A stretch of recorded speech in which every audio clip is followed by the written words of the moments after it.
Hello, everybody, and welcome to the Shamanic and Alchemical Mystery School Global Gathering. We are living in truly momentous times. We find our lives filled with unexpected changes, new awakenings, and initiations on both a personal and a collective level. Especially during times like these, it is of vital importance that all humans have access to receive and remember the ancient teachings about the power and abilities that are our birthright, the sacredness of life itself, and the vital support streaming in from the unseen realms to guide and support us on this journey of awakening. There has never been a more important time to remember who we truly are and to reconnect with all that we are capable of. I'm Jocelyn Starfeather. I'm the founder of Sacred Planet, and I'll be your host and guide for this Mystery School gathering. And today I am absolutely delighted to be here with Dr. John Ryan. Welcome, John. Thank you so much for being Hi, part. Jocelyn. Thanks so much. I'm delighted to be here too. And a big hello to everybody in the audience. Yes, wonderful. Thank you. So let me share a little bit about your work, John, so that people can get to know you in case they don't already know you. John Ryan, MD, is a professor of medicine and practitioner of energy and consciousness-based medicine.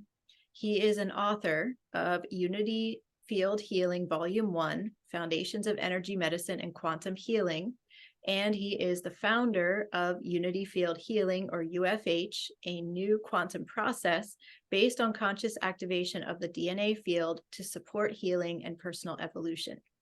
He channels the Syrian Blue-White Collective, who support UFH and humanity's ascension by DNA enhancement. And so for your interview today, John, I can't wait to get into your topic, which is the new human and awakening the crystalline grid, an alchemy of power and possibility. And I just want to acknowledge, you and I have been having these conversations for many years, and I've been following your work for many years. And I just want to say huge heartfelt gratitude for all that you're doing, for the inspiration you're bringing to the world, for the healing, as you're training more and more practitioners, and more of this amazing quantum healing is going out into the world. So thank you for all that you do on all the different levels. Oh, thank you, Jocelyn. That's so kind. It means the world to me to hear that. And I really appreciate it. Thank you very much. Yeah, truly, true gratitude. So I would love to begin our conversation by just sharing a little bit more about you and your history around all this. So can you tell us about your history, your spirituality, and the shamanic experiences that you've had over the years that are important and relevant to our conversation today? Sure. Yeah. So it goes back a little bit in time now when this all first started happening for me personally. Back in the late 80s, I began to have a series of what I call today a Kundalini awakening. It was this energetic experience in my body where I would go through these, what felt like energetic initiations. And it was triggering my body to develop in an energetic way. Now, of course, at the time, I had no idea what I was living. It was kind of out of the blue that this all started to happen for me. But over time and through the guidance that came with the experience, the intuitions, the synchronicities, all the things that were part of the experience, I was kind of led step by step towards a deeper understanding of what was happening. And it began to awaken in me a memory of pre-life understanding or pre-incarnational understanding that this was a very special time on the planet and that the earth would be triggered in the late 80s to begin to undergo an activation or a change if the world was ready to receive the energetic change. And by ready, I mean evolved enough spiritually. And when we think in spiritual terms, it's really simple.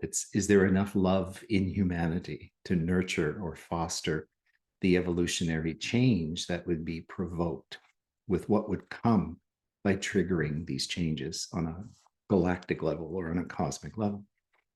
And we call this today the ascension process. So a lot of people, I'm sure a lot of people in the audience are familiar with that term. There's an understanding that the earth is going through this huge metamorphosis of both energy and consciousness simultaneously that's propelling the earth and humanity into a different kind of a future, or an evolutionary future that we would call an ascended civilization. Now, the earth, we can kind of think of the earth as a schoolroom. It's a place where, humans or souls come to have certain kinds of incarnational experiences. We were in a period of time where so much of the experience was about learning the nature of light and dark, or the duality of humanity, and being able to harmonize the experience through spiritual growth and the maturation of spiritual development within a person. And so all of our human life was about having these kinds of experiences where we would experience extreme light and extreme dark, and we would have lifetimes, in sequence, that would kind of take us through an array of experiences. And we've all lived these kinds of experiences, both light and dark. And the triggering of the ascension is really it's more than a concept, it's an important understanding, because the nature of humanity is going to change through the process of ascension. What's going to happen is we're going to become aware of our spiritual essence. We're going to become cognizant of the fact that we're souls incarnate. In other words, before, when we were living this duality cycle, so much of life was a mystery. It was like we were unworthy. We were, kind of cast here on the earth. We were, spiritually negligent. We had to like prostrate ourselves before spiritual light in order to be worthy of receiving blessings or grace or these kinds of things, completely forgetting our own spiritual nature, completely forgetting the fact that we are radiation or emanation from the one source, or the one creator.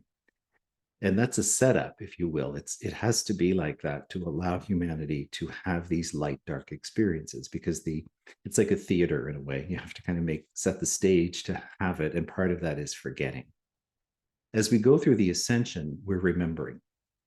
And so many people are living these awakenings today of different kinds. We call them spiritual awakenings, but in essence, it's an unveiling or a removing of obstacles or filters or belief systems that get in the way of understanding the truth of the nature of reality.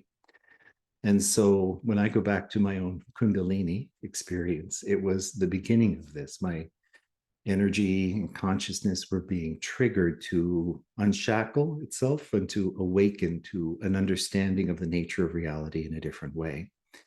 And as part of that, I began to have energetic visions. I would have dreamlike visions. I would start seeing auras around the human body when I was with people, things of this nature, and have very profound out-of-body experiences where it became so clear to me that our consciousness is tethered to the body, but it's not the body itself. In other words, we're a soul living inside the body, or a consciousness living inside the body.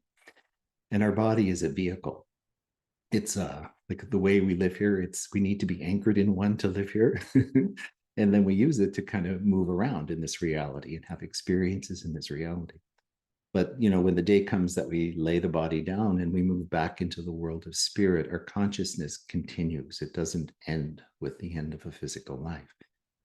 And so there's a strange phenomena that happens when people start going through that part of the awakening, because at first you start to think the physical world is meaningless because we're just souls being born. And if we're not really humans and we're not attached to all the beliefs of what it is to be a human being, what's the point in being here? Like, why would a soul come to be here?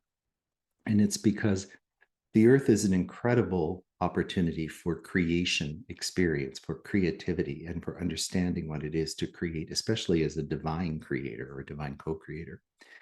And so, when we go back into Buddhist teachings, for example, we call the world Maya. It's an illusion.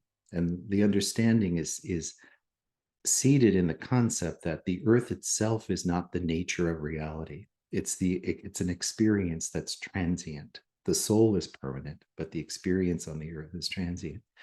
And although it's illusory, that doesn't mean it's without meaning and value. In fact, it's of precious meaning and very, very deep value, because it gives a soul the opportunity to have certain kinds of experiences that can only be attained in a form. we can't really have the same kinds of experiences when we're all knowing and all light. We have to come into worlds to have these kinds of experiences. And so the earth has been undergoing this process of preparation to get it to a point where humanity could take the next step in spiritual evolution. And the ascension is the trigger for that. And so as I started having these visions and these memories and messages that would come that were all part of this awakening for me personally, they started to guide my understanding of what's happening and what humanity is going through in the process of this ascension. And a lot of the information that was given to me personally would be about DNA and the DNA evolution and how that's changing as humanity moves forward in time. And a very big part of my foundation lied in the Cryon teachings as well. Lee Carroll is a channel for an entity called Cryon. And Cryon gave very pertinent and meaningful information about this whole energetic process. And so it was a fundamental part of my own personal development, guiding me through this time of awakening.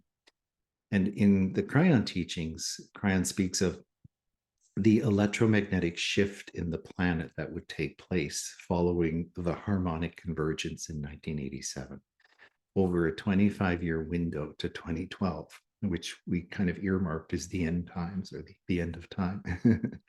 And really what that was an energetic preparation of the planet.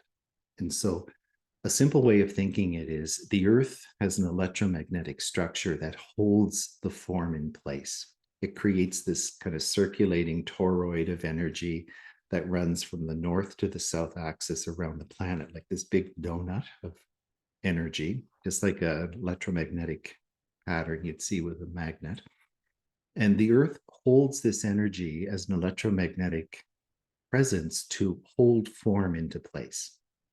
In other words, the Earth is stabilized by this electromagnetic structure. And the Earth is also part of a big galactic system. We're part of a solar system. You know, we have a sun and the rest of the planets, however many there really are. And they're all part of our solar system. But the solar system fits into a galactic reality as well. And so everything is fraction of something bigger. You know, we're always, you know, our body is made up of cells that form a body. The Earth is made up of a solar system that's part of a galactic system. Everything is kind of a fractal if we think in big terms of energy. And so the Earth is moving into a part of the galaxy where we're going to begin receiving pulses of energy and frequencies of energy. And I shouldn't say we're going to begin, we're well in the process of receiving these pulses of energy that are arriving on the planet. And the way energy arrives on the planet is it comes as a stream. Like if we think of the sun shining light on the Earth, there's energy sent from the sun as the solar generator in our solar system. And the electromagnetic structure around the Earth tempers the receiving of this energy. And as the energy kind of bombards the Earth, this electromagnetic structure circulates the energy into the energy system of the Earth. And we receive that. We see the aurora borealis, the beautiful northern lights. And what that is this energy arriving on the planet and being integrated through the electromagnetic structure of the planet. The Earth, if it began receiving this energy without receiving an upgrade in the electromagnetic template, the energy would have been overwhelming. It would have bombarded the Earth in a way that it couldn't be safely assimilated. And so the electromagnetic structure was put in place as the foundation for moving into the ascension timeline.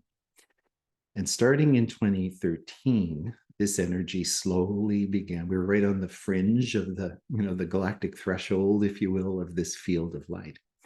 And now we're well into it, and there's massive pulses of energy being sent through, the whole solar system every day, and tempered by the astrology and patterns, of how that energy is tempered or tailored, through these energetic influences as it's streaming on the Earth. And you're much more of an expert about all of that than I am with your astrological knowledge. but the energy is tempered that way. And so we're at a point now where we're receiving this energy in a really profound and big way. And it's triggering another kind of an energetic development on the planet. And one of those things is the awakening of what we would call the crystalline grid. And so the crystalline grid is like another structure of light. It's a crystalline quantum field of light. It's not something we see with our eye, just like we don't see electricity with our current vision.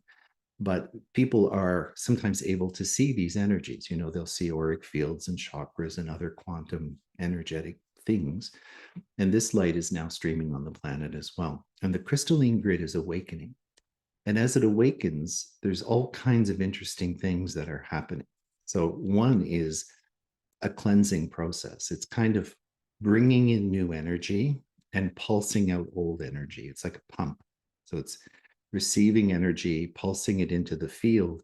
And as the frequency and energy that's being received is increasing, there's a lower level energy that can't be sustained in the structure. So it's kind of like a digestive process. We're assimilating new energy and we're releasing or expelling older energy patterns. And the Earth has quite a history. There's been lots of life on the planet. There's been lots of incarnational cycles. There's lots of energetic prints and patterns, beliefs, karma, you name it, all part of the grid of the Earth. And so as this energy is being received and integrated, we're releasing a lot of that old energy, and the Earth is gently, quote unquote, undergoing a transformation. So we can go into some more of those details if you want, but I'll just pause there in case there's questions. Yeah, thank you so much for the way you're laying it out for us step by step. It really helps in the understanding. I know every time that I speak with you or I hear you speak, I come to new layers of understanding about kind of the structure of what's going on and how we can comprehend it with the human mind, you know, because these are concepts that are really difficult to kind of bring into a level that we can wrap the mind around it. So I really appreciate how you do that. No, you're welcome. Yeah, that's the hardest part for us as humans, because we're trying to understand something that's so big and out of context, both in terms of the size of space, like the galaxy, but also in terms of dimensions and energy. So there's so much happening that we don't really think about on a day-to-day, basis, but yet it's critical in understanding the nature of what's happening as the process itself.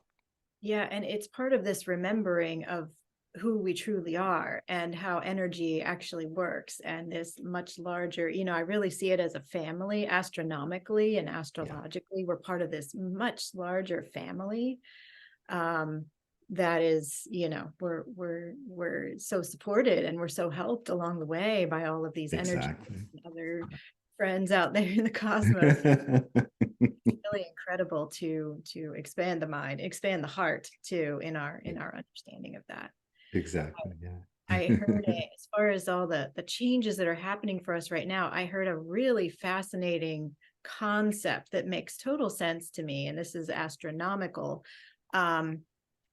That there's these 26,000 year cycles that are the precession of the equinoxes, and we know that the North Star changes every 26,000 years. We come back to the original North Star, and so these tend to be the 26,000 year cycles, and the 13,000 year cycles tend to be the cycles when the ice ages began and ended, or when major events happen on the Earth.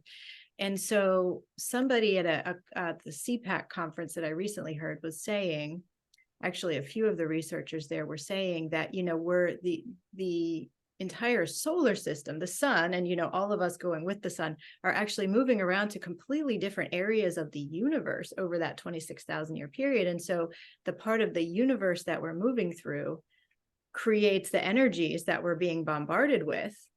And every 13,000 years or so, we go through this, an area that's bringing in really, new higher energetics, like what we're experiencing right now. And I thought, oh my gosh, that makes total sense. And I hadn't Yeah, exactly. And what it was so interesting, because it ties into what we were just talking of. The every time we would come to the 13,000-year shift and we would go through some kind of an earth event, it could be an ice age or, pole reversals and different things that could happen as part of that. It would be because the energies we were moving through would influence the earth in its current electromagnetic configuration. But because of the changes that have happened on the planet and also the caliber of energy that we're moving into, it's like a simplest way to think about it is of a frequency or a vibration that's new to the earth. It's not something we've experienced before. And so the stabilization of the earth's electromagnetic grid and then the arrival in this new field of energy where it's like the earth is being nursed or coached or held, embraced, I guess, in the electromagnetic structure to allow it to gently move into this really high frequency range in a safe way, a way that won't create the kinds of cataclysmic destructions that we've known about historically in the past. And so as the earth moves into this, day by day, we're integrating this energy and it will propel this evolution in consciousness and human intelligence and the spiritual capacity that we hold as a conscious being. So big times. Yeah, big times, exciting times. Yes. Well, so could you tell us more then about Ascension and the role of the crystalline grid in all of this? Sure, yeah. So there are many ways of understanding the ascension, and there's words that have become common parlance. Even if people are not attuned to the ascension, they still use words like, the frequency, or I resonate with this, or there are energy terms that are really in common language, and it's just a testament, to the process that we're going through. But as we go into this time, it's not just that we're moving into higher frequencies or higher energies. That is, in essence, true, and it's the foundation or a simple understanding of what's taking place. But these energies are triggering all kinds of transformative events. And we can think of the energy also as light, and light is really consciousness. And so we're being streamed with new consciousness as well as energy.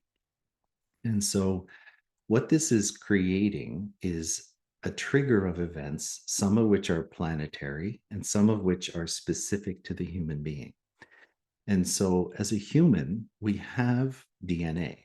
That's how we're made. We start as a little tiny zygote, a little sperm and an egg fuse, and they make a little egg, and you grow into a full functioning human being, which is a miracle in itself when you think about it.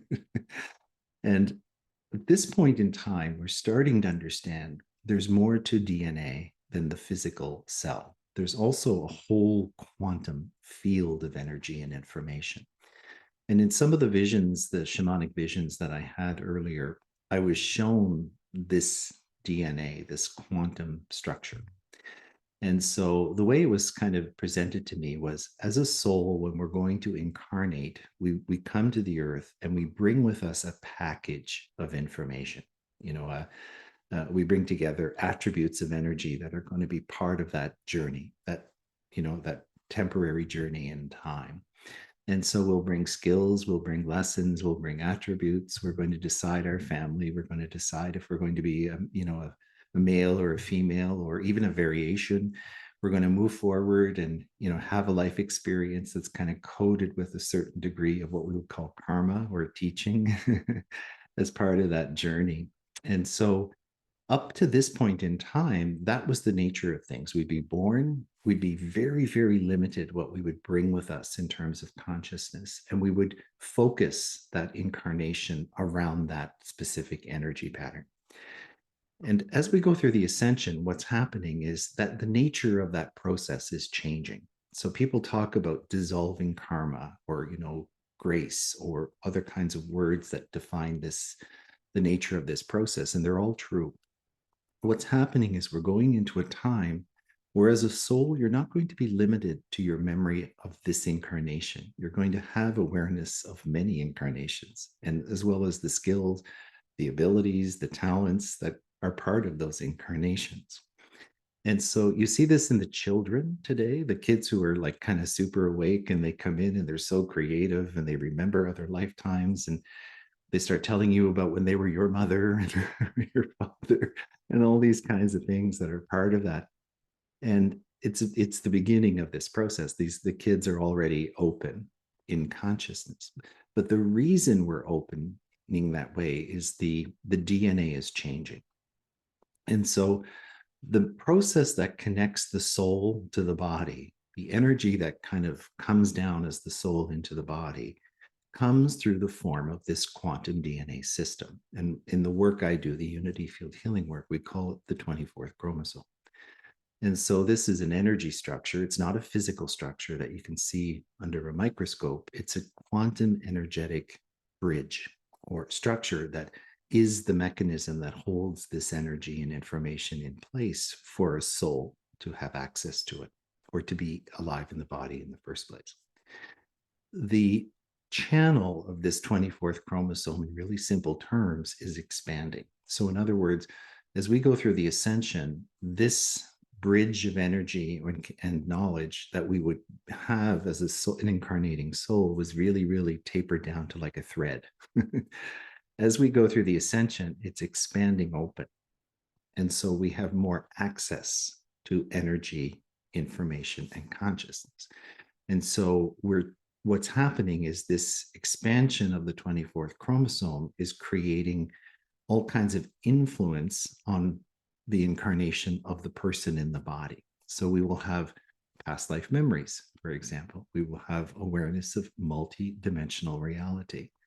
We will understand dreams are conscious experiences that are kind of in another quantum realm, like a shamanic, vision or dream.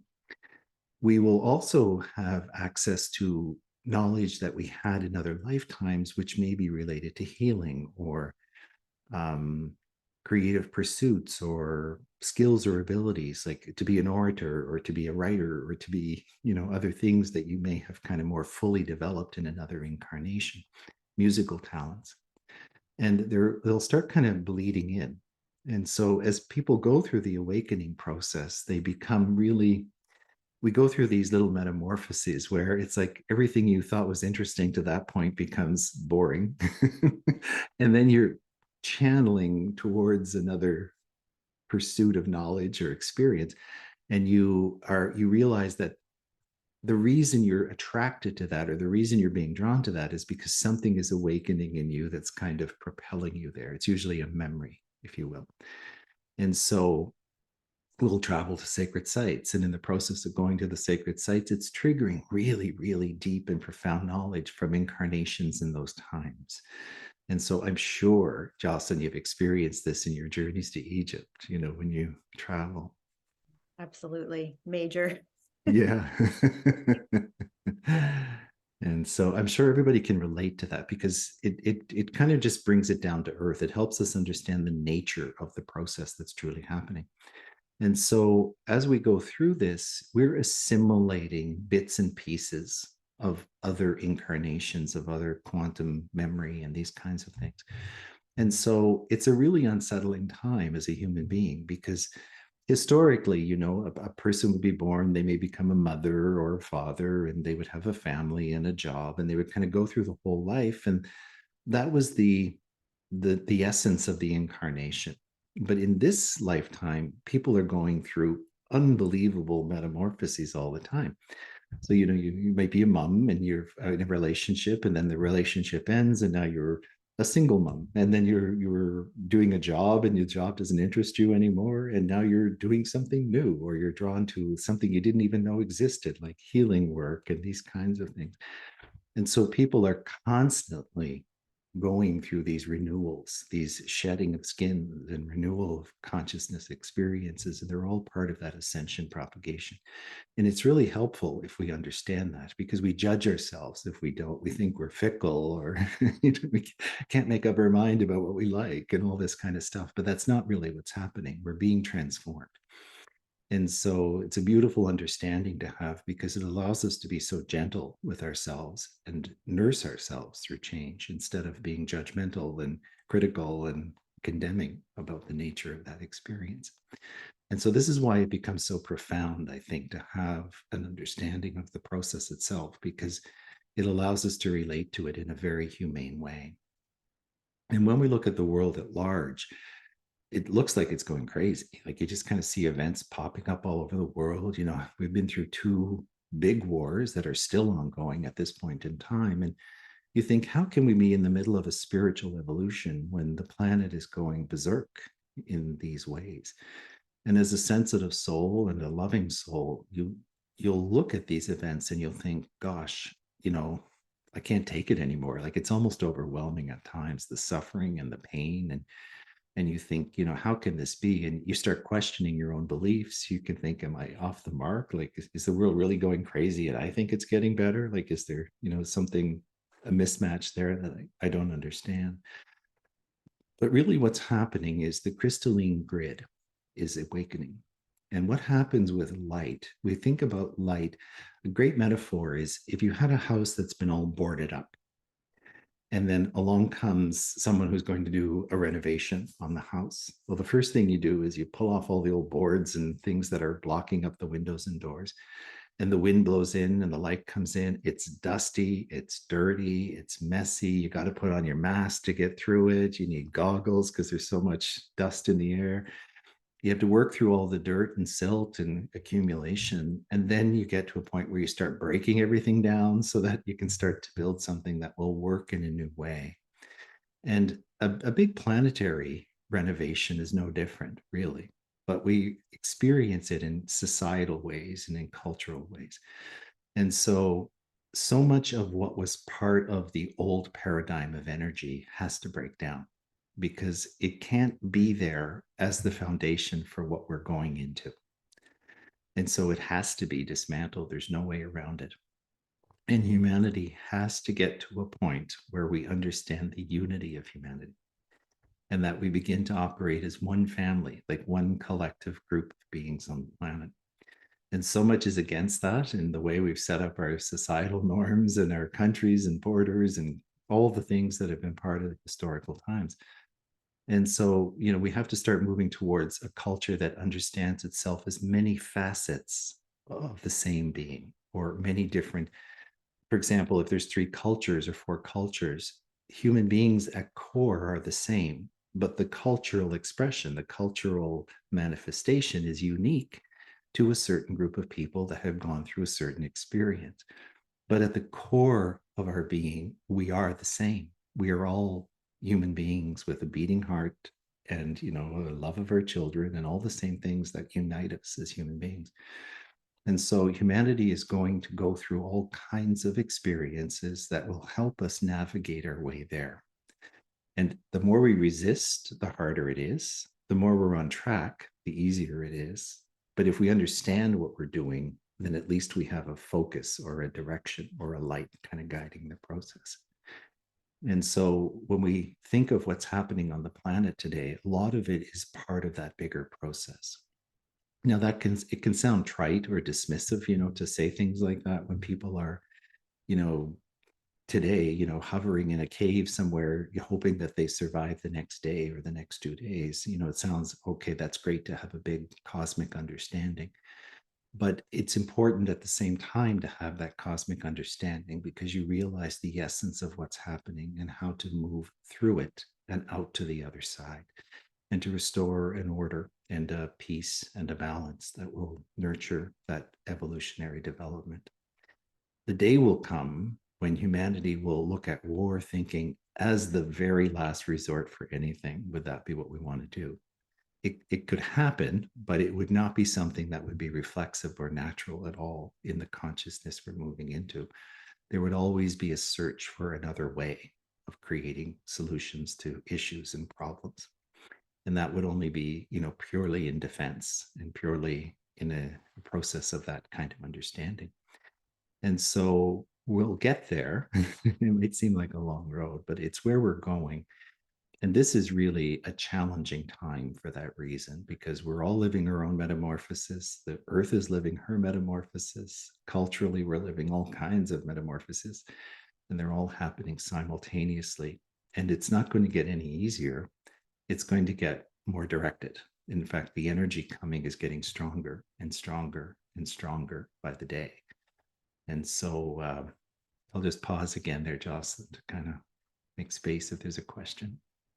Yeah. Well, thank you again for all that you're sharing here. And one thing that's coming up for me, and I'll ask you about it, is that, it's so interesting as we're moving through these times, and so many of the people that I speak to have that cosmic viewpoint about things.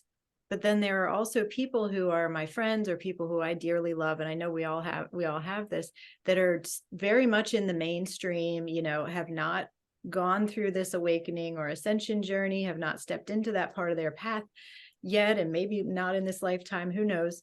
And so it's so interesting because I realize I'm having very, very different conversations about what's going on in the world with certain people who I know are already on that awakening journey or ascension journey, and then the other people who are not yet on that journey. And you just cannot speak about these things in these terms with others, and there's, plenty of those people think I'm kind of crazy. And so how do you how do you recommend, I know we all have this in our lives to one extent or another, balancing that cosmic knowledge and cosmic understanding that we've been developing, for some of us for many years or decades, and with, how we communicate it. It feels like there's a bigger and bigger, I don't want to say divide, because I don't want to be divided from those friends or loved ones who have not yet had that process, but it does feel like there's a bigger and bigger kind of separation in how we can even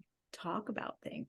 Yeah, it's a really, really important point that you're sharing. And because I think right now, so many of us are in that space. It's you have very deep and meaningful conversations, you're pursuing knowledge, you're pursuing experiences that kind of take you deeper into the realm of that understanding. I always go back to the teachings of Christ when he said, you have to learn to be in the world, but not of the world. And so it's such a simple teaching. It's such a simple statement. And you think of it, well, okay, what does that mean? Do I wear a blue shirt if somebody else is wearing a red shirt? Like, I'm not supposed to be like other people. And it's not it can't be understood at a 3D level of reality. What the deeper meaning of that statement is, you can hold a higher consciousness that understands the nature of reality beyond duality. And when you do that, you can then look at duality, understanding the components in that duality realm will only see things from a very limited perspective. And so, like the way a mother would be with a child, where you know more, you've experienced more, and you can see your child make mistakes. And yet you don't judge them. You kind of coach them or nurse them through it, and you help them get to the point of making a decision. And the decision hopefully serves them well, and they use their own process to grow through the experience. But you could have made that same decision 5 days ago, by just telling them the answer, but they have to go through it themselves. And you can look at your child with love and compassion and understanding and mercy, and you just nurse them through it. And that's kind of how I see living in an ascendant reality with the 3D reality. You don't expect the person to know or understand. And all you can really do is be with them in a compassionate, kind, wise, loving way, and take advantage of moments in conversation or triggers in conversation to be there in a conscious way. And to know, you'll only know how to respond by being really fully in the moment. There's no way around it. And so someone will say something like, I'm so afraid, I'm so devastated, and I'm so worried about this, and I'm so worried about that. And then you can kind of pause for a minute and be with the person and say, well, what are you worried about? Like, what is the essence of your worry? And kind of let them unload it a little bit and share. And then you can kind of coach the conversation forward and say, it's all true. I understand what you're saying. But, sometimes I wonder at the same time, is there something good happening too? Is this process trying to bring us somewhere? Or are we living all of this so we understand something better? And you just kind of make that pivot, that the shift from being victim, from going low in vibration, from going into the worry, going into the guilt, going into the shame, going into all the grief, and go the other way. How can we use this? How can we learn from this. And it's not always possible. Like somebody may be so entrenched in their thinking and in their state of mind that they want no part of it. They'll just get angry at you if you try to do that. So then that's a cue. You just say, I understand now. That's fine. You're right. And you just dismiss it and you allow it to be what it is. But the other thing we have to learn how to do is be in our own energy and not fall into that space too, or end up arguing or end up fighting or end up being in conflict, trying to solve something that it's not really ours to solve, and we can't really solve it. You just have to be with it and allow it. And I always think of nature when it comes to this. Nature's so patient with humanity. We go around creating all these polluting things and all kinds of things that are so destructive. And the Earth Mother is kind of coaching us, and we keep getting cues and we keep getting guidance to kind of shift. But A there's little such louder, a little louder. Yeah. exactly. But and then we'll say, oh, I can't believe this is happening. But it's like, of course it's going to happen because it's out of balance. And so the earth isn't vindictive, and the earth is not doing it to be, retaliatory or anything like that. It's knocked out of balance. So if it's out of balance, it has to be restored. And so it's just simple like that. And so but the earth will kind of support us through that and coach us through that. And so the earth is the great mother, the great teacher is incredibly wise and patient that way. So it's a good source of inspiration for us as humans because it reminds us of what patience really looks like. Yes, that's true. Yeah, and I think, and again, I'm kind of saying this for everyone because I know we all go through this. I've had these beautiful moments lately of the friends who haven't yet had the awakening, but they're coming to me and saying, can you tell me more about your Reiki healer? Could you give me her phone number? I think I might want to try that, or so, kind of beginning that opening. And that's so beautiful to see. So hopefully we It will is. have And more. infinitely more powerful, Jocelyn, when the person initiates it, right? So, like if you say to someone, you should do this, you should, blah, blah, blah, the person will say, well, okay, I kind of trust Jocelyn, so I'll give it a try. But they're doing it half-hearted in a way, or, they may be doing it with more inspiration than that, but often they're doing it because someone suggested it or whatever. But when it really comes from the person, they're ready to make that decision. You can see the consciousness in that moment because the person is doing the deciding. And so that's really powerful. And when people do that and then they bring themselves to these experiences, spirit will respond exponentially. And so they'll have a Reiki session and they'll be vibrating all over the table, or they'll see lights, or have a big healing moment, and then they've had their own experience. And that's how spirit likes to teach us, through our own following our own synchronicities and guidance, and then leading us towards experiential outcomes, and we learn from them. So it's a beautiful way to grow. Absolutely.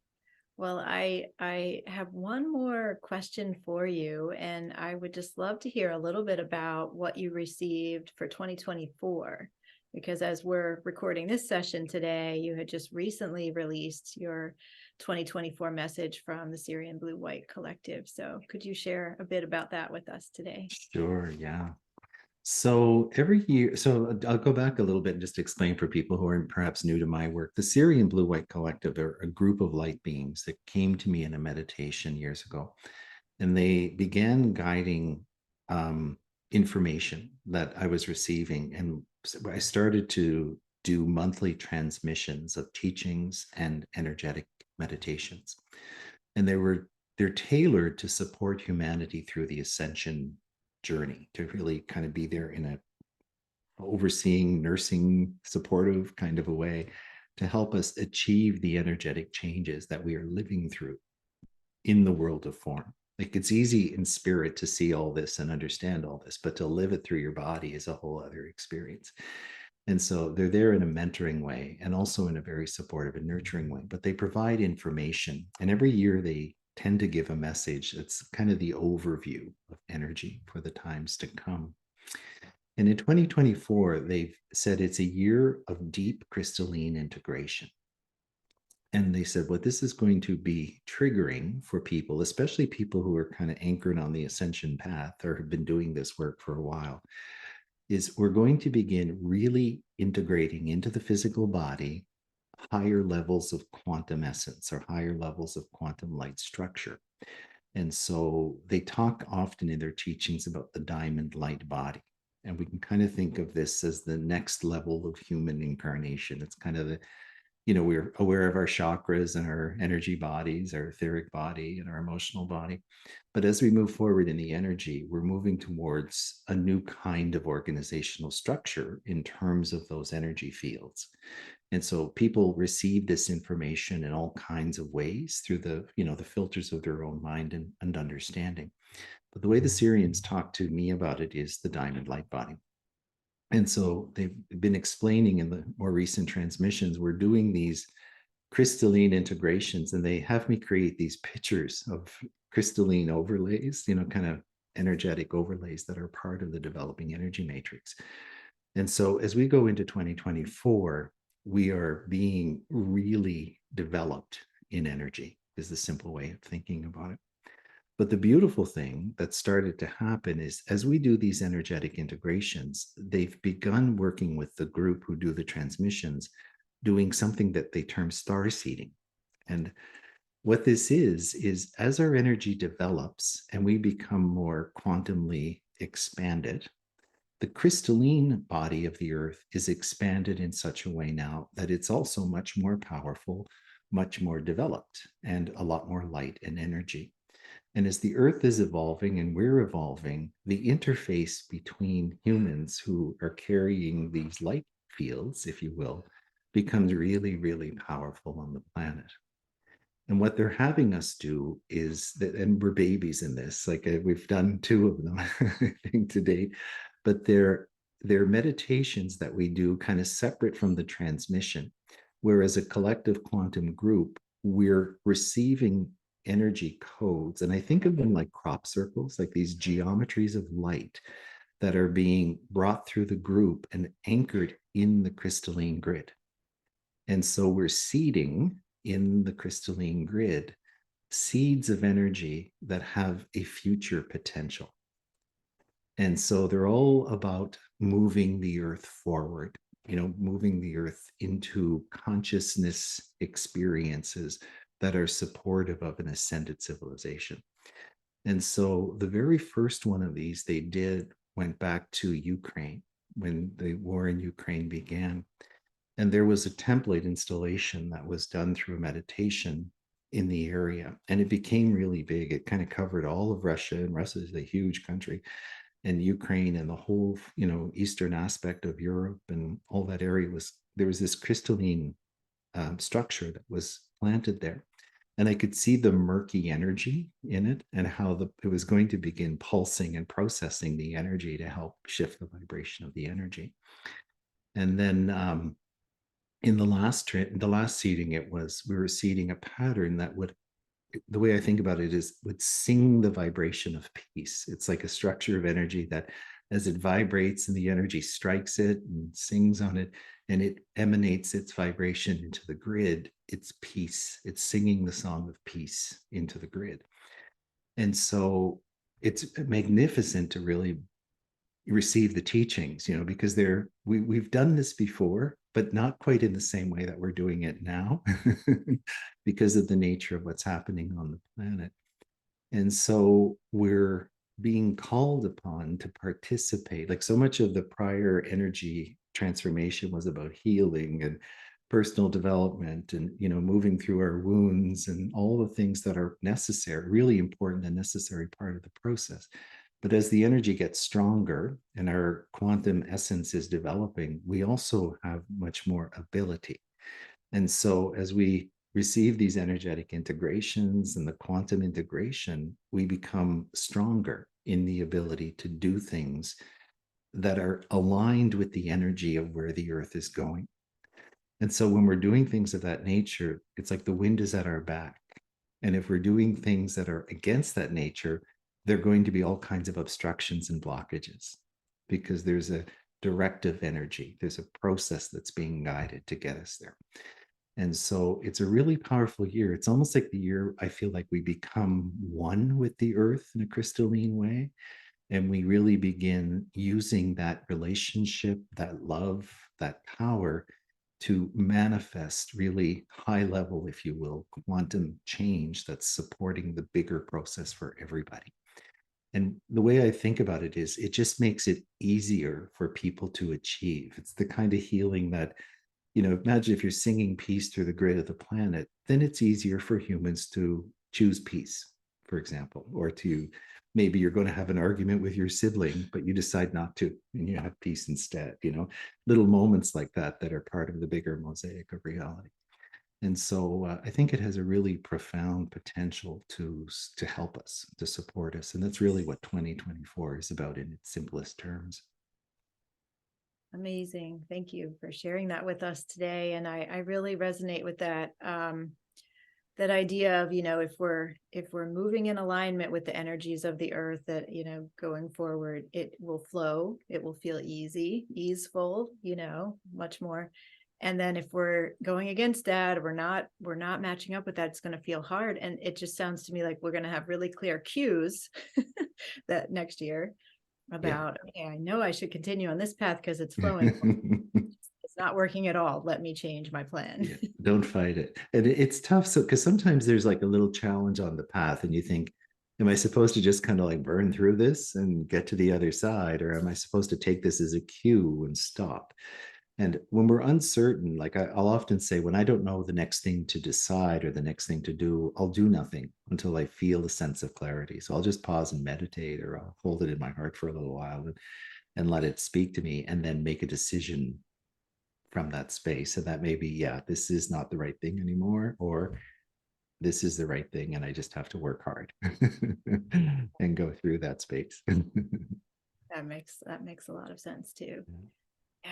Wow. Do you have any final words of wisdom for us here as as we're wrapping up the interview? Any little summary that you would feel is important for us to know? Put a tune in here for a minute.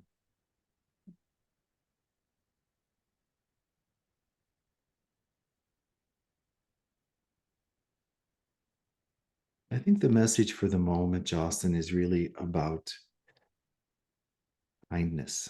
It's strange. It's such a funny thing to be thinking about in context of what's happening in the world. I mean, of course, we're being kind is a good thing to do. We're all aware, but the earth and her peoples are going through so much in so many ways at this moment in time.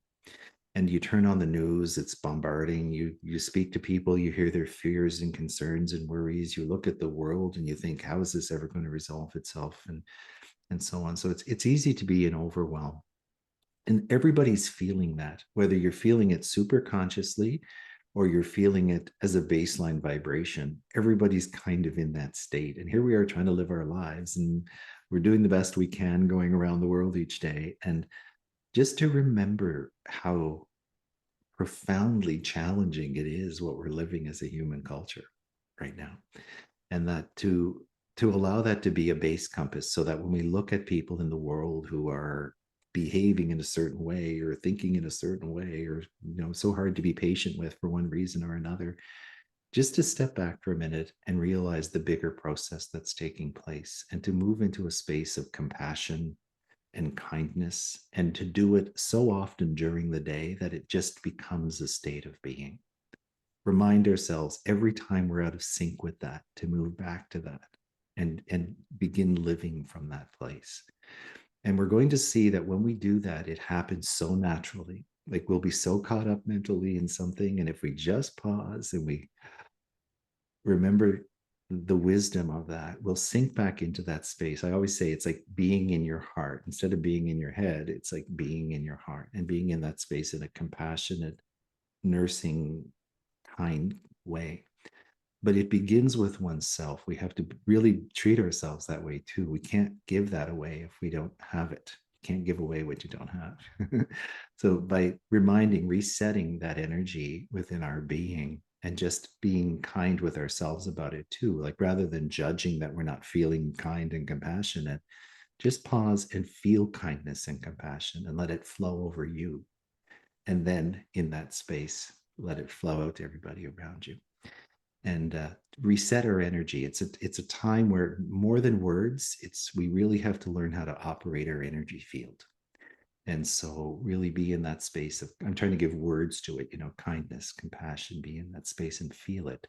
And when you do, you'll just see that's the presence you are in the world. That's what you're bringing to the planet today by doing that.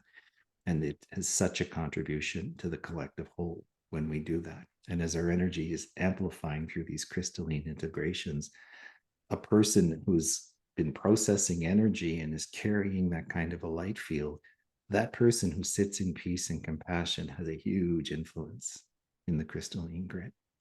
And so we can really participate and contribute to the big process that's taking place by remembering these things. Beautiful, beautiful. Yes. And if we can all just really maybe close our eyes for just a moment and take that in, that the way that you're holding your energy and kindness and compassion and peace has a massive effect on the whole. That's probably the very most important thing we can do, right? Yeah. During these times. Right. So, yeah. Wow. Thank you for all the wisdom you have shared here today, John. It's been a pleasure as always to speak with you. Thank you so The much. pleasure's mine. And you have a wonderful free gift for us too. Would you mind saying just a few words about that? And I'll let everybody know where to find your free Sure, gift. yeah.